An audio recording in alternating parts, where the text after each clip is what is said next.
Hi, guys, and welcome to Keep Hope Alive podcast. We've made it to season 8. I'm so excited, and there's so much more to come. We're about to jump into the new year and start 2024, and that is just a time to shine. But all our 2023 podcast guests have been wonderful, and they're all ramping up for being on here. So, for the new year, too, to come. But today we are meeting with Carmen Leal. So welcome, Carmen. Hi, Nadine. Thanks for having me. Oh, you're so welcome. Carmen has done many things in her life, and we're going to dive into her journey in just a second. But I was talking to Carmen, and we were talking about weddings, and I had to ask, out of the past 10 years, how many weddings has she been to? But I'm starting to redirect this question and go, how many have you actually worked? Actually, in the last 10 years, I have not sung at any weddings. But I was telling Nadine I used to be not the wedding singer at the reception, but for the service. And Nadine, you're going to love this because I also used to be a funeral singer. So I did the Oh, both. wow. And people would say, which do you enjoy more? And I said, well, I really prefer singing at funerals. Because at weddings, there's a 50-50 chance it's going to work, but at a funeral, it's 100%. Here we go. Yeah, I So, agree. I and agree people are on that. ready. People's hearts are ready for music and funerals. But I do love weddings. And so in the last 10 years, I've probably, maybe only about a dozen. That happens when you Only get about old. the, When you get that's old. enough. Yeah. Yeah. Yeah. Well, and I think I don't live near any of my family except my one son who's married. So Okay. while I'm from a family of 8 and Oh, my wow. kid's dad is from a family of 9, everybody's always getting married. Everybody. But I live a million miles away, so I don't go as many as I used to.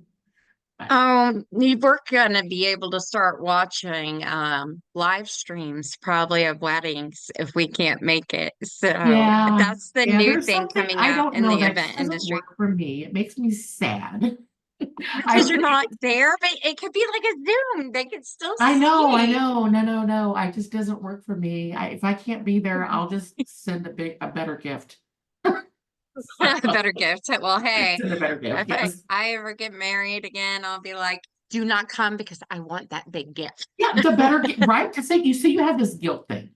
So if you Yeah. don't get to go and you don't go to the live, yeah, no, I spend more. Yeah, definitely. That's a good thing. Well, when you go into the ceremony, people have to come in and they're usually signing what? Oh, the book. Thank Is that what you mean? you. Yeah, the gift book. Because there's like 3 answers to that So question, when you right? said they're signing, I'm thinking, what? Are they hearing impaired? They're signing. No, Signing. that's why you saw this hesitation. They're signing. Congratulations. I'm sorry. Exactly where my Just mind like, went. no, I had a guy on my show a couple days ago, and he's like, their life away. I was like, no, Oh that's a my good gosh. answer. Oh my gosh, that's even better. Oh my gosh. I was like, yeah, you nailed that one. But yeah, it is a guest book, and one of our sponsors are lifeonrecord.com. So what Life on Record does is instead of that guest book, they give you a vintage rotary phone.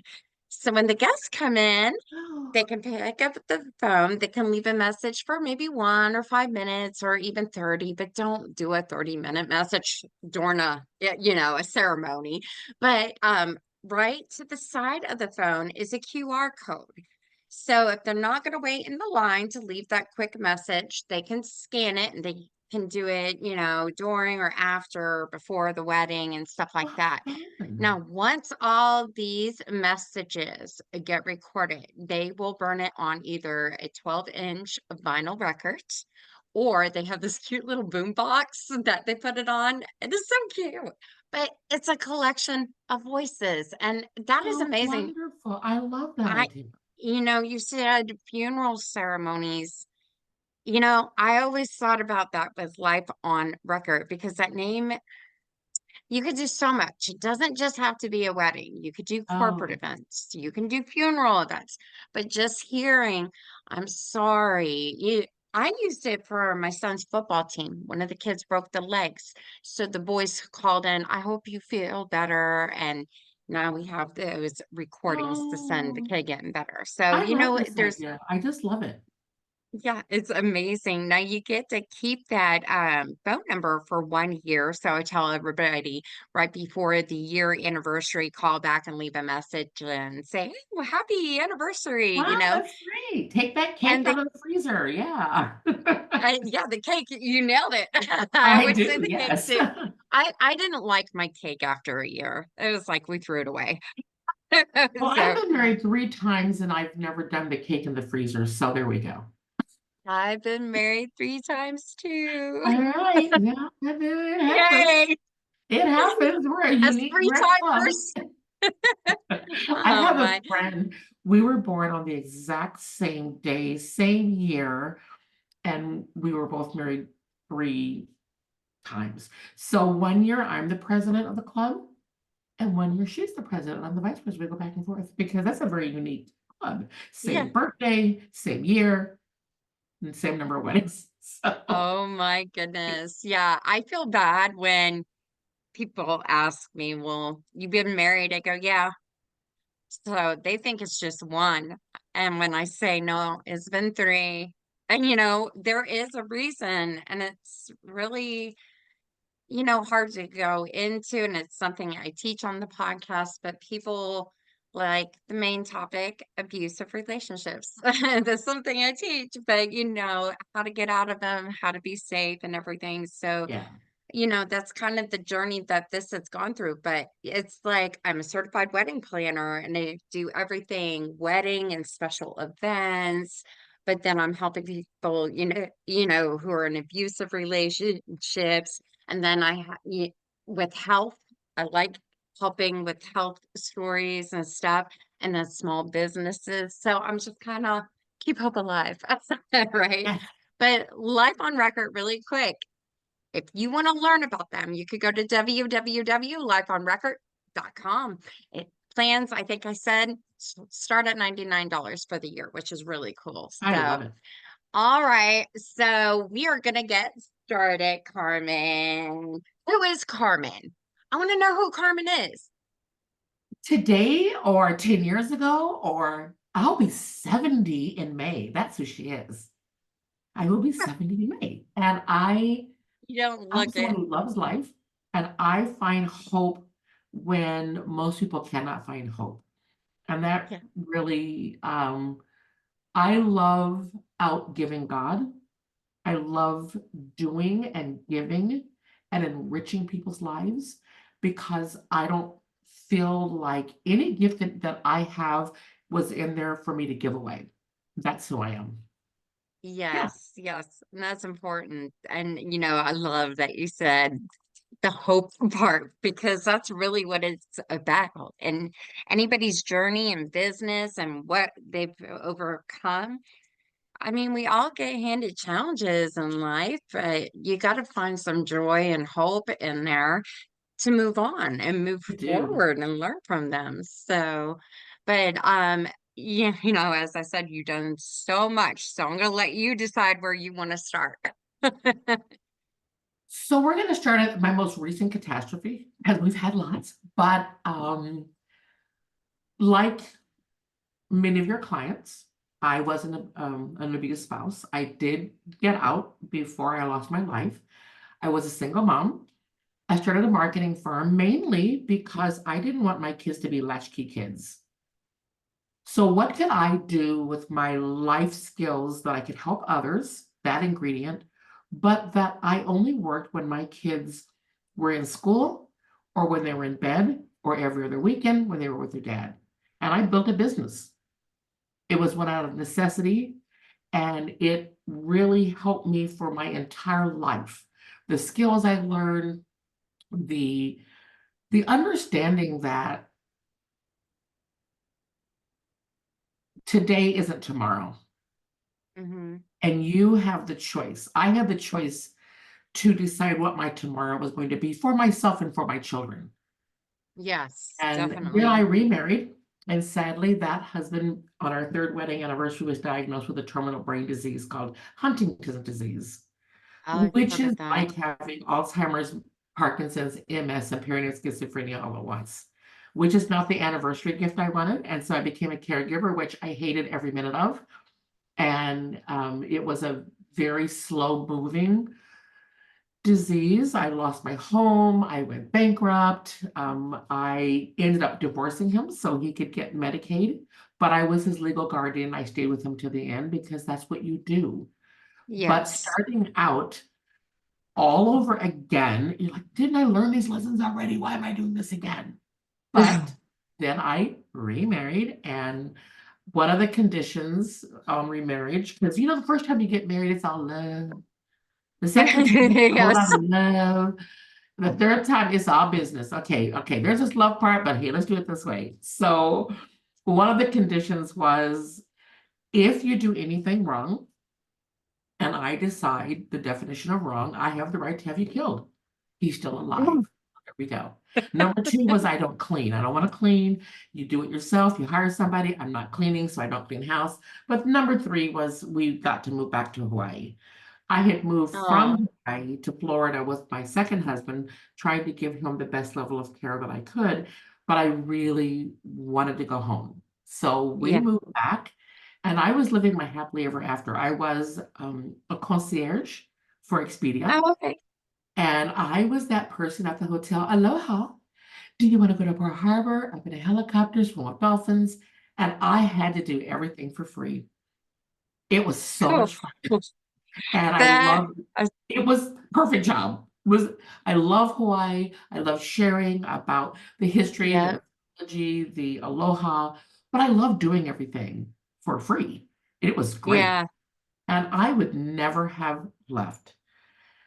And we were at a cliche as it sounds, a day at the beach, and we were coming back. My husband was going to drop me at a book club. I was a passenger.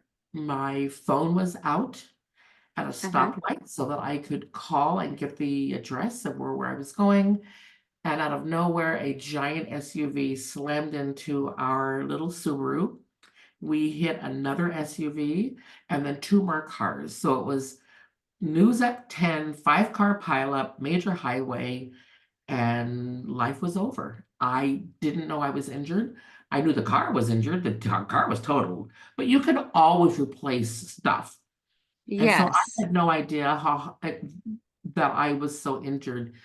The next day I got up and I went at my work. My schedule was 2 o'clock to go back to work from 2 until 9. So I went to work. I had a headache. I've had a headache since June 18th, 2015. I've always had a headache. But this was more than a headache. It was a level 10. I later found out that I had a severe concussion. I had, I just had eye surgery in August from this, Mm-hmm. from this car wreck all those years ago. I have to have another one in April. When I got hit, I honestly don't know, did my head hit the phone or did the phone hit my head? I don't remember. Gotcha. But just think of blunt force trauma. Yeah. So I had a lot of issues, and one of them was that the phone hit my head, and all those nerves and muscles that hold your eyelid up fell. So Yeah. that I thought I had an aneurysm, which I did not. Oh, And it wow. went Okay. up enough to see, but you could definitely tell it looked like I was almost had a stroke or something. What I didn't know was I had lost my peripheral vision, which Gotcha. was terrifying to drive when you can't see the people coming at you. When you're already scared because of the wreck, and then to have that. And so I did have eye surgery in 18. It didn't work. I had it again, and I have to have another one. And so it's kind of a big mess. But it happened. But the worst part of it, I was just so suicidal. And I was Oh, always wow. a beat person. I was that person who was always going to talk you out of your don't be Debbie Downer and what can we do for fun and where can we find hope and where can we find joy. And I didn't have any of that left in me. I just didn't. And I had to go to work every day and be Miss Aloha. And I was still a top producer. And I still made everybody's dream comes true. But when you're dealing with the public in person, so I've done Yeah. phone jobs, I've done email jobs, but man, in person is just its own kind of hell when people, when they go to Hawaii, they are usually going for a specific reason. Mm-hmm. It's my honeymoon, it's my anniversary, my child graduated from high school, it's our school band concert, whatever it is. So it has to be perfect. So when they're complaining because it rained or they're stuck in traffic, that's not really the issue. The issue is this was supposed to be perfect and you're the reason it's not. Oh, you see, that's not right. And it's the same thing with what you do as a wedding. Yeah. There's a Well, 100% yeah. no way that you can make their day perfect because every wedding is going to have something go wrong. It just Thank is. you. Every single wedding. As a wedding singer, I know. I was there for all of it. My first wedding, when she delivered the cake, because cakes don't come usually in one piece. Yeah. They come and they decorate the final stuff there. And so Yes. she's putting the cake together. And I'm in the little bride's room getting all beautiful and whatnot. And then I hear this horrible screaming and yelling. And I go in my little Barbie doll dress. And she said, "Oh, I lost my diamond. I think it's in your cake." Oh my God, my mouth just dropped open. And Whoa, I've never so, heard a story like that. yeah, and she's like, "I already traced my steps. I think it's in there." And I literally, at the cake cutting ceremony, I said, "Okay, okay, I have an announcement. This happened. Eat carefully." And someone found it. And if you could have seen everyone like, trying to find this. Now, I could have chosen to lose it because that was not how I pictured my wedding day, right? Yeah. I could have Yeah. picked, but I just kind of made it a game and I involved all the guests and they all thought it was funny and somebody found it and it's a great story that I It's get to good. tell. And so we all Yeah. have a choice as to how we are going to handle disappointments. And I had done customer service and sales and marketing long enough Yeah. to know that I knew they were yelling at me because of their disappointment. But when you have a level 10 headache and you have a concussion, because a concussion is of everything that's ever gone wrong in my life, that's the worst because it's so personal. And when you have a concussion, depending upon how the severity of it, things come out of your mouth that you don't even know you're saying. You really are a different person. But when Well, I have a you, concussion right now, and right. And so for me, the filter yeah. of my brain got ripped off. So Mm-hmm. when you have to work so hard to filter because you're working for corporate America and your comments are going to be reflective of that company and you're going to lose your job and you make more money than your husband and you can't live. And it was such a struggle. And all I did my whole life was work and doctors. I had 6 doctor's appointments a week. I had to drive not knowing my peripheral vision was gone. It was so awful. And thankfully I had an angel for a doctor. You're He was an lucky. osteopath and he did chiropractic, he did acupuncture, he did, a lot of the alternative meds that we as a nation have not yet embraced, which meant they're not usually covered by insurance, We but need to. but yeah. So, you know, after about a year, he said, "Do you know why I saw you so often?" And I said, "Yeah, because I was all jacked up. That's why." And he goes, "Well, yeah, but your insurance only paid for one 30-minute appointment a week. But I saw you 3 hours, 3 1-hour appointments."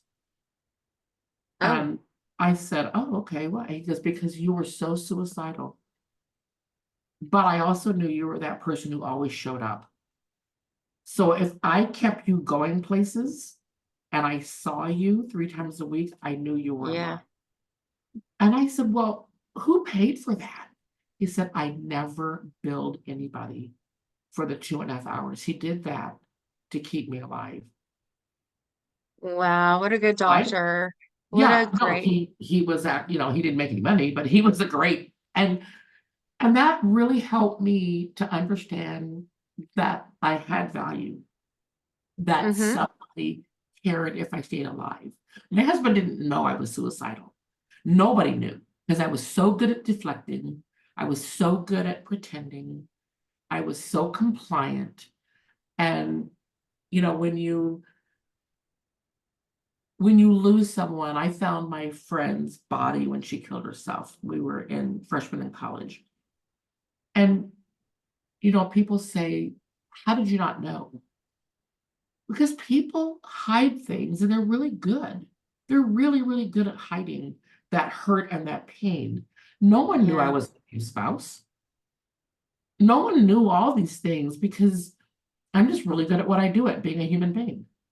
And I know some of Yeah. our listeners are the same way. And they've been there. So finding hope, that doctor gave me hope when there was no hope. But what he also gave me was a knowledge is I just could not continue. There was no way I could continue on that treadmill of work and drugs and acupuncture. And, I wasn't sleeping. I didn't sleep for 4 months. I Well, I get, know about sleep. I can't sleep at all, and they put me on Ambien. So I'm one of those people who have the Ambien stories. But you know what? I'm getting sleep. My body yes. feels like I got my full like 7 to 8 Right. Well, hours. I am one of the really lucky people that I don't have ambient stories. And I said, how long can I be on this? He said, You're for the rest of your life, and you will be. So I've been on Ambien for 7.5 years. And I Wow. sleepwalk, I don't sleep drive, I don't cuss people out. I didn't become a racist like Roseanne Barr. I mean, Ambien just doesn't affect me. I You're so still hope lucky. I am very lucky. We tried some other things first. Yeah. But when it came time to making decisions, I'd already moved once from Hawaii. It was my place. Yeah. I wasn't born there, but it was my heart home, my soul home. I love looking like people. I live in Wisconsin now. They all look like you, which is fine. But I walk around, one of these things is not like the other. It's just interesting living in Hawaii. It just felt right. It was such a good fit. But I knew it was a death sentence for me to stay. I could not do that. So Yeah. my doctor kept saying, you need to get a dog. The dog will help. I go, no, I don't do dogs. I can't keep myself alive, let alone a dog. I don't want anything, I don't want any to be responsible for anything living or breathing. And he kept saying it'll help. And I kept saying it would not. I would tell your listeners never move from Hawaii to Wisconsin in March because there's no sun and it's gloomy and it's depressing. And it was a stupid, stupid, I stupid time to do it. just had that conversation. It My was, son is like, I want to move to Seattle. And I go, I'm not following you. I need sunshine the rest of my life. yeah. I go, there is no way. Yeah, and I didn't really factor that in. I moved Hmm. here because my son went to college here in Wisconsin. He met a girl, went to law school. He got his first big boy job here in Oshkosh. I moved specifically because if I cannot live where I want to live, I will live where I have family. And this was it. So with Yeah. zero research, we came for a week, we found a house, we bought it long distance. I do not recommend that. It was built in Hmm. 1875. I don't recommend that. We're old. So that was a whole bunch of stories. But we got here and it it was the worst thing I could have done in my mind. And that was March. My husband worked a couple towns over. We only have one car. So I would take him to work, and what that really meant was I would drop him, and then I was too afraid to get on the highway because of the Oh, driving. yeah. So I would go to the mall and be bored, and then I would go get a restaurant and a book and read and be bored. I mean, I just had no life, and this was like 8 hours, of nothing. And Oh finally, I boy. said, I can't do this. I can't. I didn't know anybody. Hadn't lived in winter in forever. And the movers, oh my God, the move from hell. They lost, broke, or stole most everything. So it was really tough trying Mhm. to start over again. I was 62, so starting over again just seemed so monumental, and I really didn't have anything to live for. And I thought, well, if I'm dead, I'm dead. I don't worry about these people. I mean, I put up the good fight, can't do this. So it was in July, and I decided I would venture out and I walked downtown. I live in a very walkable area, an old part of the town. And so I was right in front of the library. Now, it was hot, like in the 90s, and it was sweaty and yucky. And I'm walking and I'm gonna get air conditioning and read a book and eat something. And I had never heard of EAA, which for your listeners, that's called the Experimental Aircraft Association. And it's the Okay. biggest air show in the world. So for 1 week, Oshkosh, Wisconsin is the busiest airport in the world. Oh, We had wow. almost 700,000 people this year come, and they come from all over the world. I never heard about this, but what I learned, and you probably know this, is noise-induced migraines. So noise is not my friend. So I'm walking in front of the library, and it was like the Blue Angels, but I didn't know they were going to come. It's one thing Yeah. to know, but it's one thing to be not know. And I'm in front Yeah. of the library, and I hear this noise, and it just set off this unbelievable pain. And in my broken brain, I really thought they were the Nazis and they were bombing me, and I was London. That's what my brain did. And Oh, wow. it was absolutely terrifying. And I stood on the sidewalk and I cried, and I was so I didn't know what was going on. And people walked in front of me. No one stopped. No one saw. I mean, they just saw this crazy person standing on the sidewalk crying. I started shaking so hard that my legs gave out, and I sat on the pavement and I cried and I sobbed. People drove past. People walked. They detoured around me because it was right before you drove into the parking lot. And when I was all cried out, I got up and I walked home. And the sofa had been broken. There was three legs, and so I'm on this listing on the sofa. I have no more energy to cry. That was the moment I said, I have to kill myself today. I can't do this.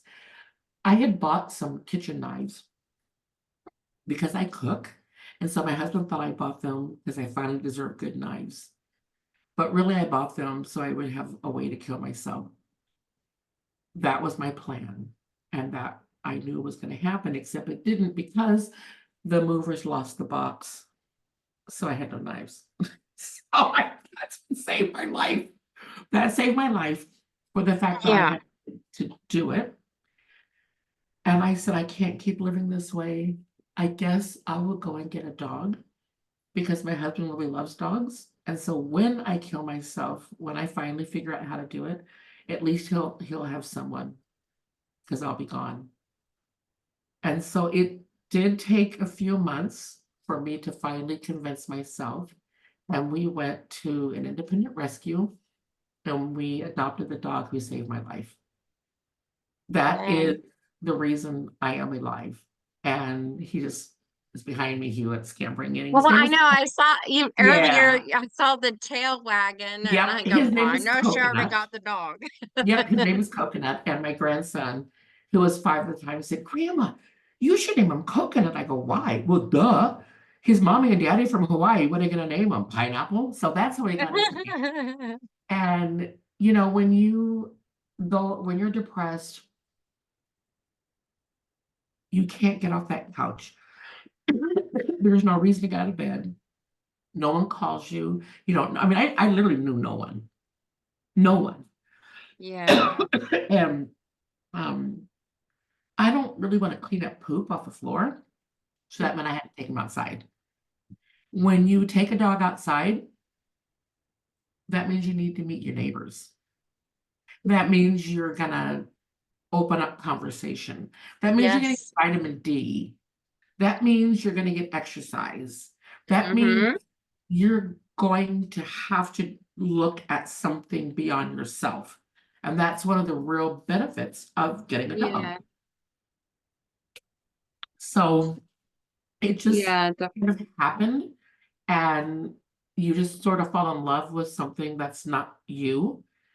You know, mm-hmm. headaches are still there. They're not level 10 anymore. They're usually 4 or 5. I still have to guard myself. I don't go to church anymore because evidently God is deaf. So the music is so loud for him to hear because he's getting up there in age. And I just can't handle the loud. I can't go to concerts. Mm-hmm. I can't go to basketball games. I just have to be careful. So I guard myself. But that doesn't mean I can't enjoy life. Um, Exactly.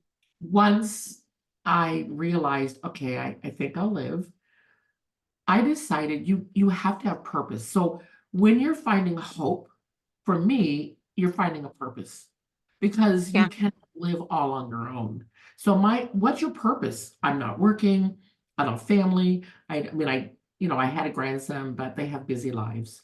And you can't put all your eggs in that one family Mm-hmm. basket. And I thought, well, my background's in marketing. And I contacted this shelter and I said, you guys are really good at dogs and you are not good at marketing. I can't stand it. I will volunteer. So I began writing their bios, redesigned their logo, redid their website, started doing events, all the things all those years ago as a single mom, not wanting my kids to be a latchkey kids, all those things that I learned and put into practice, they all came back to help this That's little good. shelter. And Yeah. during the 4 years, they did close after COVID, but during the 4.5 years, whatever it was that I helped them, I wrote bios and helped to find homes for 6,500 dogs. Look at you. That's That's what I did. amazing. That's, I never, people who know me, they said, no, you got a dog, you got a dog. But there was a purpose. And the Yeah. more you invest in other people, in Yeah. animals, and whatever it is, you'll find hope because there was nobody that could do exactly what I did. In the 10 years they were open, they rescued over 12,000 dogs. But think about this, 4 years, and I did over half of those. So obviously the skill set that I brought was of value to them. I Yeah, still definitely. get people, no matter where I go, dog parks, wherever I go, people say, I got my dog from there. Oh, thank you. And Oh. no, these dogs were all rescued from a high kill shelter in Kentucky. They were Oh, rescued from, wow. and so they're brought up here because we don't have a stray dog problem here. So I know there are people, and I'll do these podcasts or interviews, and they'll say, "Oh, you're a dog activist." I said, "I'm not a dog activist. I'm not even really a dog person. I like my dog, but I'm not a dog." But here's the deal: I do what I Yeah. do not to save the dogs. I do it because of people like me. There are people who will kill themselves without that dog. There are autistic kids. There are veterans with PTSD. There are Mm-hmm. abused spouses that dog is what they're holding on to. So if we continue to murder dogs because they're inconvenient, then people Mm-hmm. like me will not be able to spend $3,000 to $5,000 on a dog, and we will die. That's why I do what I do, because Yeah. somebody who went through a life-changing situation, or they were born with a condition, or they went to war, whatever it is, they need hope. Yes, they And they do. can find hope in that dog. So that's why I do what I do. And then eventually I said, I never thought I would write another book. I had to teach myself to read again after this and concussion, this accident. I had already written 10 books and I thought my life of writing was over. But I wrote a book, came out last year, and a portion of every book goes to Doggy Rescue. And I self-published it. It's not a big New York Times best-selling author, but I've already been able to donate almost $5,000 to help rescue dogs. Nice. Yeah, and I'm Okay, working on the so second book now, and so I'm able to keep sharing that message of hope through what the dogs do, and I tell people stories. So like you tell people stories through the podcast, I do it in books. And I capture stories from all over the country. yes. I and I tell the stories because I'm not, I have one dog. My story is pretty boring, but there's a lot of people who don't have boring stories, and that's what I do. Yeah. You see, yeah, storytelling is my podcast. I could never write a book. I know I get a lot of authors I'll talk Never to on say my podcast. never. I know I'm soaking it in, and Never say never. I'm one of those people. I want a ghostwriter. There's so many different segments that I've been through in life. Maybe I need a book here, and a book here. It So starts with an article. I tell people, don't start with a book. You start with a story, and then you figure out where that story goes. yeah. Particularly when you're talking nonfiction, because a nonfiction book is nothing more than stories that are strung together in a cohesive chapter. And you get Mm-hmm. enough stories that you have 2 chapters, 3 chapters, 4. That's it. So I never set out to say I'm going to be an author, but I've always been a storyteller. And it's really funny because my tagline on my website is that I am Coconut's mom, a reluctant gardener, and a storyteller. That's what I do. That is what I do. And That's so my cool. book that came out last year, it's called I Chose You. It's my introduction is my life is full of nevers. I will never kiss a boy. I will never get married. I will never forgive him. I will never get married again or again. I will never own a dog and I will never live in the Midwest. But now look at me. Here I Yeah. am. I got married again and again. I own a dog. I help rescue 6,500 dogs and I live in the Midwest. Every never that I said is, and really now have embraced those nevers. Yeah. And I'm using those nevers to help other people who have their nevers. Yeah. But it really does, honestly, writing, it just starts with a story. Starts And with a story. then it goes on and goes on. So Yeah. my goodness. Yeah, I definitely want to accomplish that with my life. I have a lot to say, but like I said, it would be in segments and it would have to be. I like how you started with I would never, Well, or we all do I that. would try to think this way, or starting it with something clever. So, Yeah, and I did, you'll know when it's right. And what's really funny is I didn't say I will never garden, but I said, I mean, I don't enjoy gardening at all. And yet, we have a friggin' rain garden in our backyard. We were on the Oshkosh Garden Walk. We were one of 6 homes in the entire city that were deemed so amazing. People came and walked through our garden this year. And so with book 2, I said, oh, remember all those listed nevers from book 1? Let's add another one. Now oh there's, wow. Look at right? you. Now, where do we buy the books? So you can buy the book on Amazon is absolutely the best place. It's just it's called I Chose You, Imperfectly Perfect Rescue Dogs and Their Humans. Book 2 will be on pre-order maybe in February. It's going to come out May Okay. 1st. And that book is called When Love Wags a Tail. Oh, Yeah. And I love so, it. yeah, so my books, every book I've ever written comes out of something awful that happened in my life. So Huntington's Yeah, disease, death, dying, grief, all those really upbeat topics. So it's nice yeah. to read about dogs. But my books are like a mini memoir meets chicken soup for the soul. Oh, So I I'm love telling it. other people's stories. So it's usually about a 50-50. Half the book are my stories.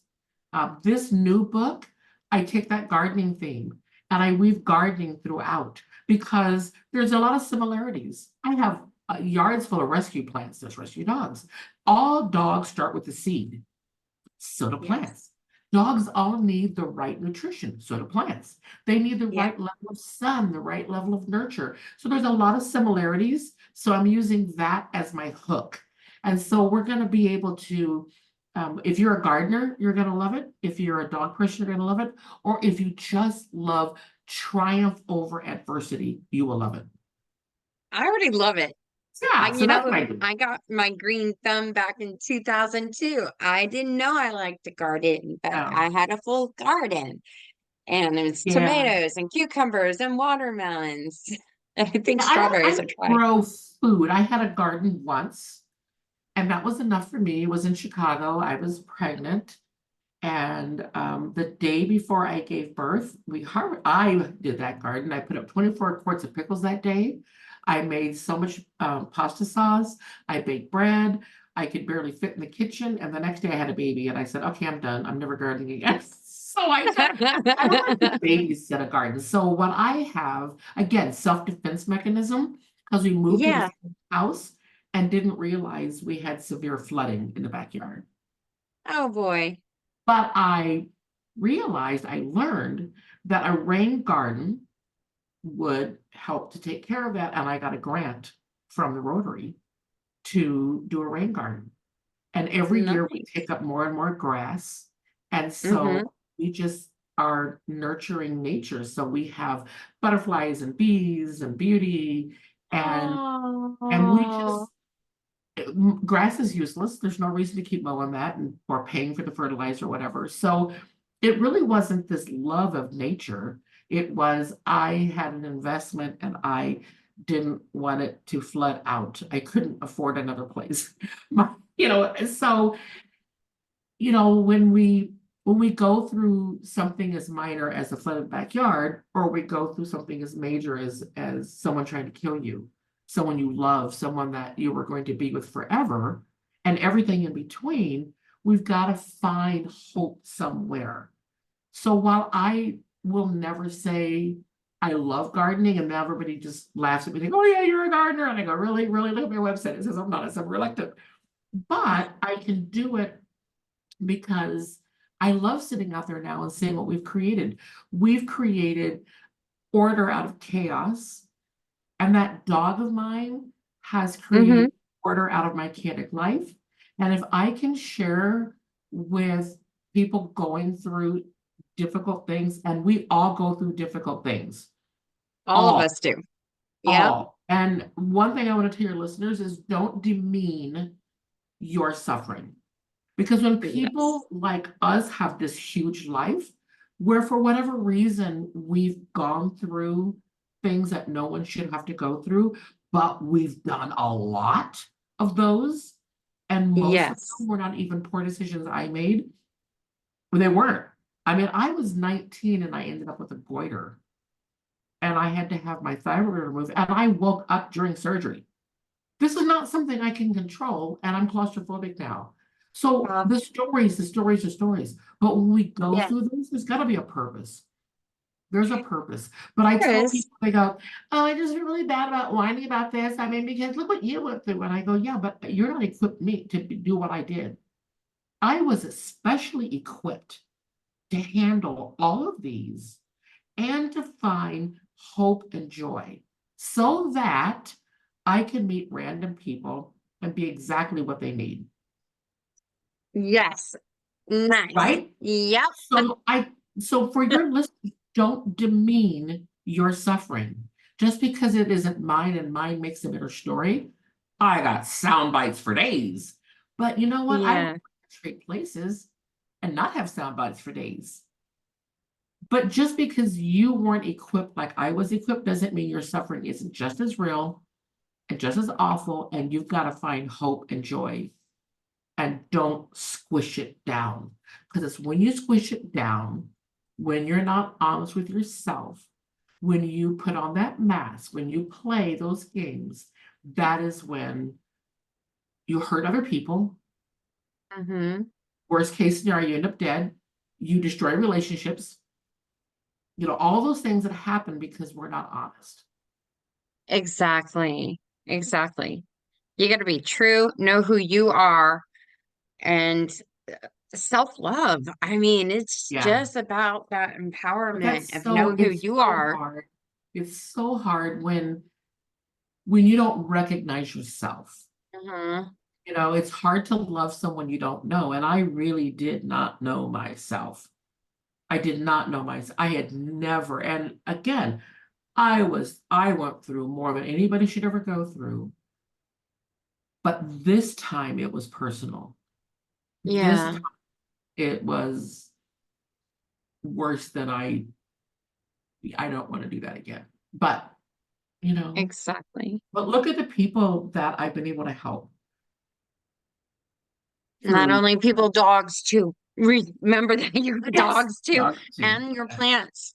You gave them life, And the and butterfly you're a is all those fixer. things. Yeah, yeah. So that's who I am. It's a little snippet, but yeah.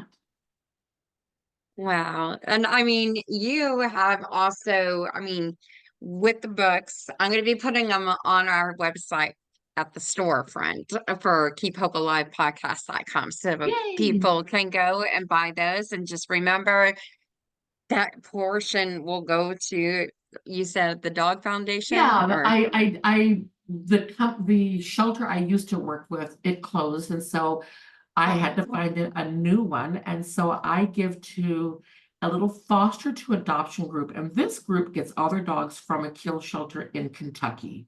So literally the day they're scheduled to be euthanized, they oh walk in, boy. they say, I want this one and that one and that one and that one.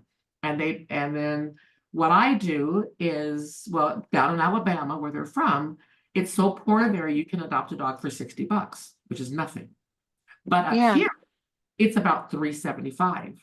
But 100% of that 375 goes back to Alabama. Yeah. So Of course. everything here is all volunteer based, and it's a foster to adoption. So it Yeah. takes about $100 to get a dog ready to go. So $100 isn't very much when you think about it Yeah. to change a Yeah. life. So it's called Second Chance North is the organization that's up here, and Second Chance Shelter is down in Alabama. So it's just really cool knowing that when people buy my book, they're supporting an animal, they're supporting people. I never set out to be a New York Times bestselling author. I mean, it may happen, who knows? It's cool to think Mhm. about, but really I just wanted to tell stories. And Yes, definitely. I needed to help people to understand. So I do a Yeah. lot of speaking on different topics. I do things like Good. this. It helps me to get that word out, but it also adds up to tangible money. Yes, thousand definitely. dollars, 100 doesn't sound like a lot, but 5,000 for me from a little book that I self-published and I paid all the cost on myself is kind of a big deal to me. And then we'll do Yes, book two, and then we'll do book three, and yeah. exactly. I think it's right now we're all talking about dogs, and I don't know if this is going to pick it up, but all the dogs here decided to bark. And I don't know if it's going to Didn't pick up. even hear it. But you How know many what? There's dogs do you that have? doggy aspect of it all. How many So, dogs do you have? well, I have two. I am living with my mom right now, and she has one. And my Yorkie and her Yorkie are brother and sister. So Oh, it's okay. really cute. Yeah. And then I have a rat terrier. And so, they've been, it's so funny how smart these dogs are. Like, I couldn't even bring in their Christmas gift because they already knew it was Bones. And then I got them both a new collar, but my Yorkie thought, oh, a new collar. She's putting it on me. And he ran to by the garage. I go, oh, that's where I hang the leashes. Yes, Like, walk, walk, walk. Yes, no, they it's know. Christmas morning. I'm not walking you right now. Yeah, Because they we're know. opening They are gifts. so smart. And they play Yeah. us. Oh, do they play us? Oh, they really play us. They Yeah, do. they really do. They Oh my do. gosh. Yeah. Well, I want to say thank you so much for sharing everything that you've been through and talking about your books and everything. Where on social media can they find you? Oh, I'm just awful on that. That's next. That's going to be 2024. So my name, carmenleal.com. The publishing company I started is called wagawaypublishing.com. And Okay. that comes from when I redid the website for New Possibilities, I wrote a tagline that I really wanted them to trademark, and they did not. So now I own it. And it was called Love is Just a Wag Away. I And love so that. when I took that back, I used that as my company, Wag Away Publishing. The book series is called the Wag Away Tales. Tales, and the new book is Okay. When Love Wags the Tail. So I'm kind of going with that theme, but I do have on the website, either one of them, they'll be able to look at resources. And I have a little Facebook page for dog rescue dog lovers, and it's called facebook.com/rescue more dogs. And so that's a community I'm building, and it's stories and memes and nutrition and training and all kinds of stuff. It's just whatever pops in my mind that day to be Okay, able to you know help what popped people. in my mind today? But Because I'll do the podcast covers for the shows I do. So I'll study your bio, and this goes for everybody. And I'll go onto the website, and I just usually pray about it. And I saw the words rescue, love, share the tales. yeah, And don't you that's love the that? name of your podcast with me. Yay! I wrote that. And that was I know, really hard for me I to know, brand but it. I loved it. I Because was that's like, really what I that, do. When we rescue dogs, we're really rescuing love. But yeah, then the second part is to share the tales. Because if we don't yes, share it and we keep it all to ourselves, then only we're being blessed. But if we can share our yes. stories or our tales, oh, I'm so glad you picked up on that. Yay, that was very intentional on my part. So thank you. Yeah, Well done. I definitely wanted to bring that out and about, but I do want to thank you so much and for coming out. I also wanted to talk about our other sponsors really quick and thank them for being a part of Keep Hope Alive, which we already talked about, right? It was lifeonrecord.com, the interactive Love them. guest Just book. love it. I know. Our next one is Bridal Shows Inc. So if you are in Texas, the Dallas-Fort Worth area, and you're planning a special event, they have about 5 trade shows out of the year you can go to. I think the next one is at the end of January. It's one of their biggest in Dallas, but you can meet the vendors, see what they offer, get prices, that whole fun. It's a day event. I love it. And they do the fashion shows and stuff. So it's a good time always when you go to her bridal shows. And then we have Miles and Smiles Events.com.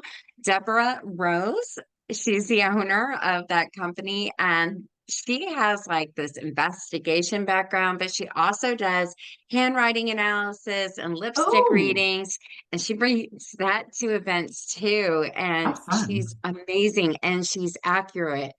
Oh, she's accurate. I love that because I've been one of those people who are like, no, it's not true, and da da da da. Da. No, she was really good. I would hire her in a minute, like a That's split second too. So I have a story in this new book about a lady who called a pet psychic. the pet way. A pet So, psychic. oh, okay, that And sounds interesting. and the woman could tell her things that had really happened. Uh, Oh it wow. was so interesting. It's such an interesting story. You think about, wow, really? I mean, I was taught some things about psychics in general, but then I'm reading the story, I'm like, wow. Well, I love it. She does the ghost haunted How tours fun. too. And yeah, that is something that I would like to. I, I'm actually too scared to do it, but I don't know. For Halloween, I had Martha Decker is a podcast about the Mineral Wells haunted house out there, and she stayed out there, and that's on the Wow. website as one of the podcasts. It's amazing.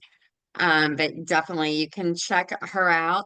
We have Bryce Harney. He's a magician and a mind mentalist.